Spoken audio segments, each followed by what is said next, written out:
अस्सलाम वालेकुम स्टूडेंट्स। उम्मीद है कि आप सब लोग ठीक होंगे। आज का जो हमारा टॉपिक है वो एग्जाम्पल नंबर 5 है, चैप्टर नंबर 5 की। इसकी स्टेटमेंट रीड आउट कर लें सबसे पहले। A uniform ladder having 70 feet rest against a vertical wall with which it makes an angle of 45 degree. क्या कह रहा है बच्चे? वो ये कह रहा है कि हमारे पास एक यूनिफॉर्म लैडर है जिसकी लेंथ कितनी है, 70 फीट है, और वो किसके साथ है?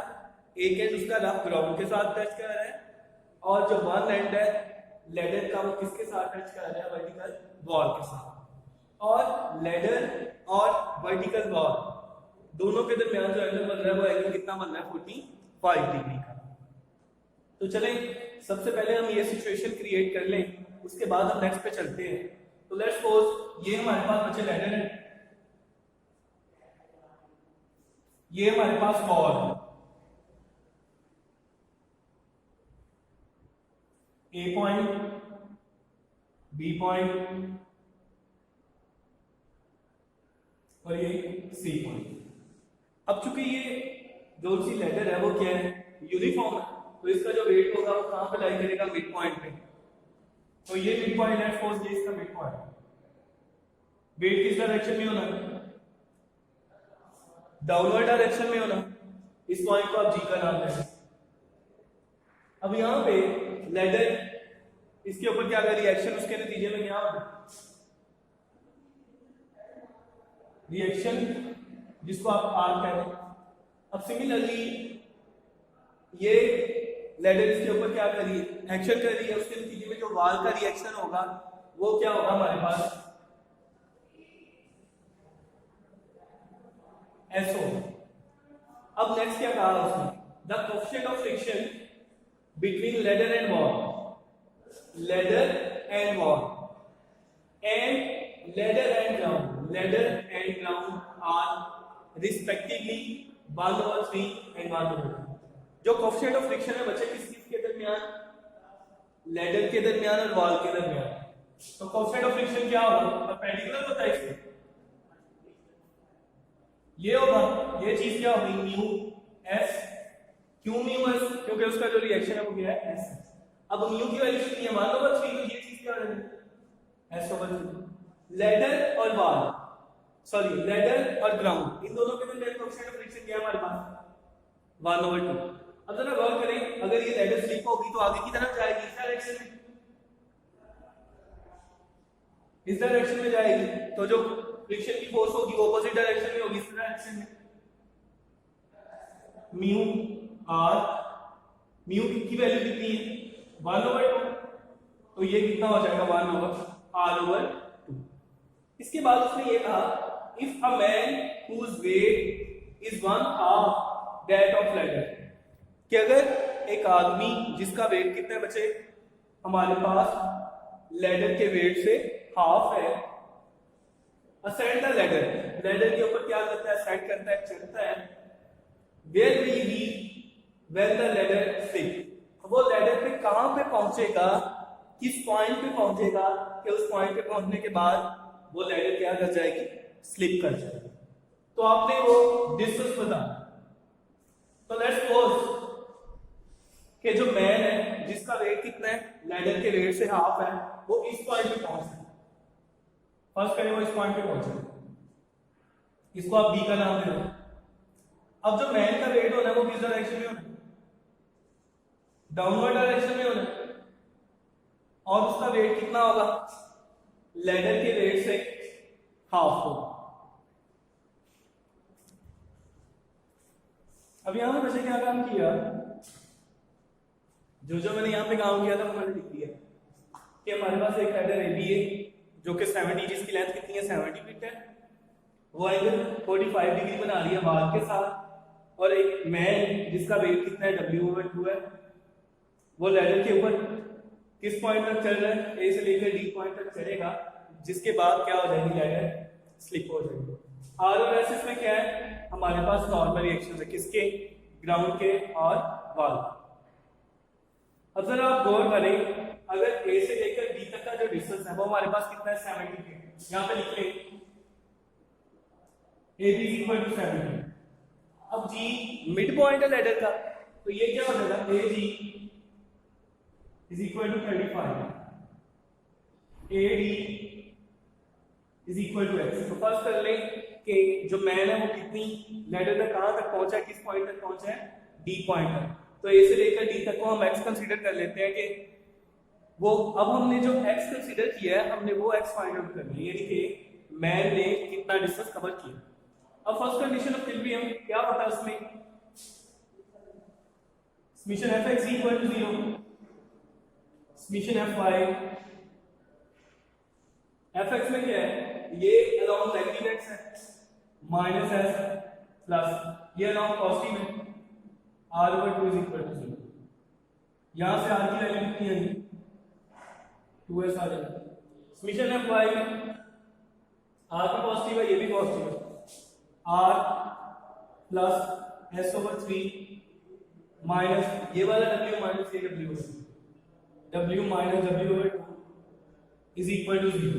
r की जगह पे कीमत पुट कर दें 2s plus s over 3 is equal to 3w over 2। s is equal to, इसको सॉल्व करके हल करेंगे तो आपके पास आंसर आ जाएगा 9w over 4, 9w over 4। इसके बाद second condition of equilibrium,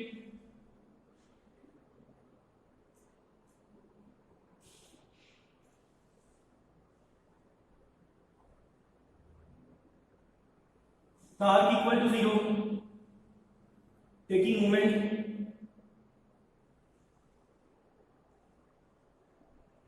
about point A। अब क्या होता है सेकंड कंडीशन में, torque equal to 0 taking moment about point A। तो अब A के ऊपर जरा गौर करें, A के ऊपर कौन कौन सी फोर्स लग रही है, एक R over 2, ये W over 2s और µs। लेकिन वो फोर्सेस जो कि उस पॉइंट में से पास कर रही हो, जिस पॉइंट के अबाउट हमने मोमेंट आर्म लिया है, तो वो जीरो हो जाती है, यानी कि ये r भी इक्वल टू 0 हो जाएगा, ये r इक्वल टू जो फोर्स है वो भी 0 हो जाएगी। बाकी a जी, अब यहाँ पे देखो उसने क्या कहा था, हमने ना बार के साथ कौन सा आइटम बन रहा है 45 डिग्री, तो इसका मतलब है यहाँ पे भी आएगा 45 डिग्री, यहाँ पे भी आएगा 45 डिग्री। तार के लिए क्या होता है, मोमेंट आर्म और फोर्स एक दूसरे के क्या होने चाहिए, परपेंडिकुलर होने चाहिए। तो परपेंडिकुलर होने चाहिए, तो बच्चा जरा गौर करिए, जो ए जी है यहां पर मैं बता देता हूं आपको,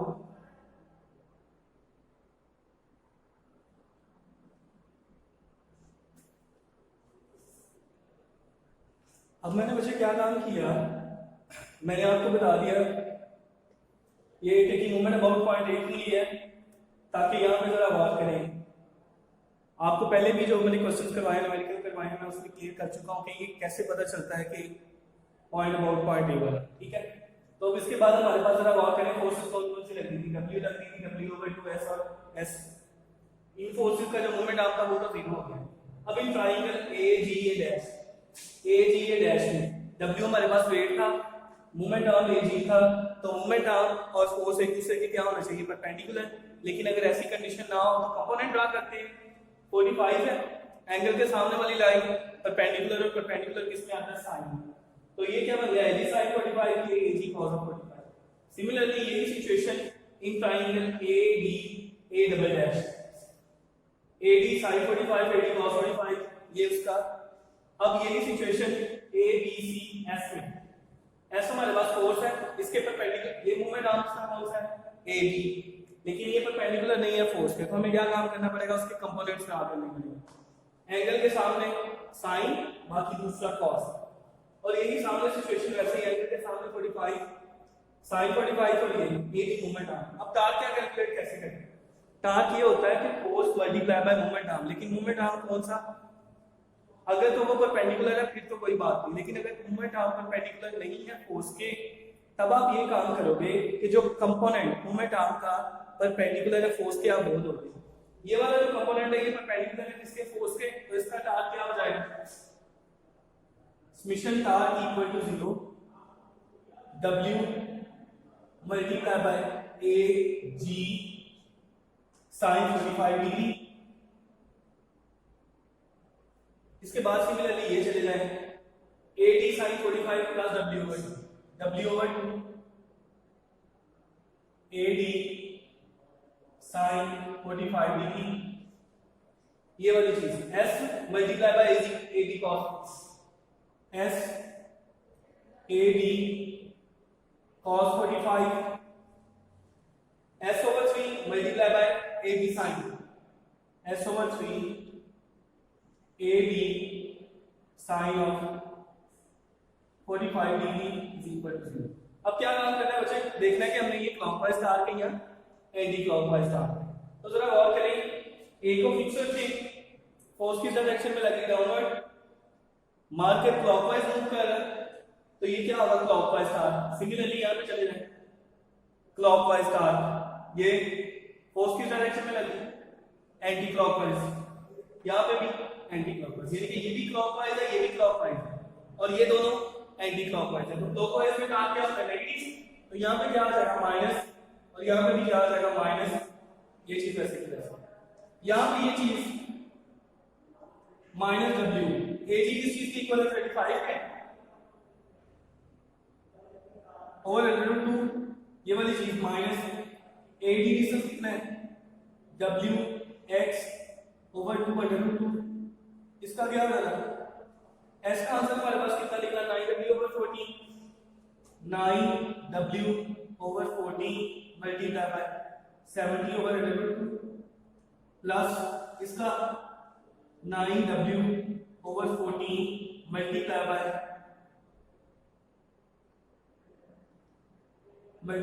3 into multiply by 70/2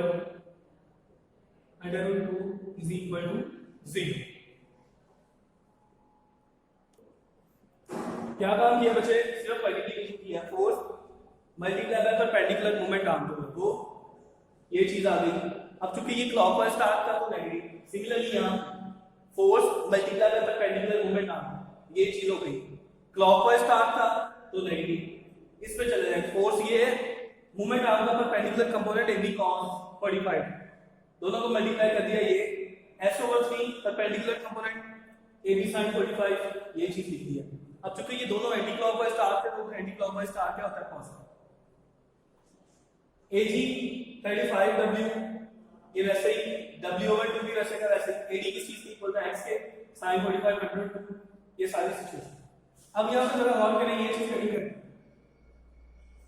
5 है, ये 5 है और 3 है, इन सभी में से W/2 कॉमन ले लें, बाकी चीज कितनी बनी, माइनस का 35 या फिर माइनस का X/2 प्लस का 45 प्लस का 15 इज इक्वल टू 0। ये मल्टीप्लाई हो रहा है तो जाके 0 हो जाएगा। ये चीज कितनी होगी हमारे पास, 25 minus X/2 is equal to 0। 60 में से 35 प्लस कर दें तो आंसर कितना आ जाएगा आपके पास, 25 is equal to X/2, X is equal to 15। ये वो डिस्टेंस है जिस डिस्टेंस के बाद अगर मैन नेट के ऊपर चढ़ेगा तो वो क्या हो जाएगा, स्लिप हो जाएगा। अगर बच्चे आपको किसी चीज की समझ नहीं लगी तो आप मुझे कमेंट सेक्शन में पूछ सकते हैं। मेरे चैनल को लाइक करें, सब्सक्राइब करें और शेयर करें।